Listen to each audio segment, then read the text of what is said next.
నారా లోకేష్ మంత్రిగా ప్రమాణ స్వీకారం చేశారు.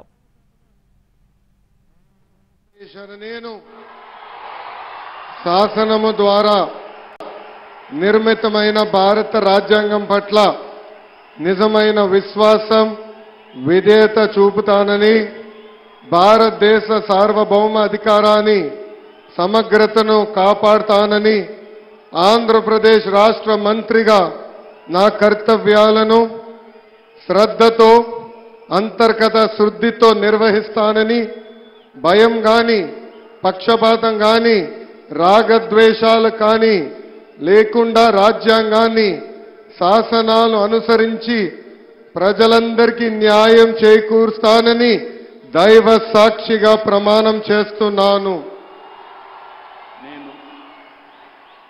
నారా లోకేష్ అనే నేను ఆంధ్రప్రదేశ్ రాష్ట్ర మంత్రిగా నా పరిశీలనకు వచ్చిన లేదా నాకు తెలియవచ్చిన ఏ విషయాన్ని నా కర్తవ్యాలను సక్రమంగా నిర్వహించేందుకు అవసరమైన మేరకు తప్ప ప్రత్యక్షంగా గాని పరోక్షంగా గాని ఏ వ్యక్తికి లేదా వ్యక్తులకు తెలియజేయనని లేదా వెల్లడించనని దైవ సాక్షిగా ప్రమాణం చేస్తున్నాను.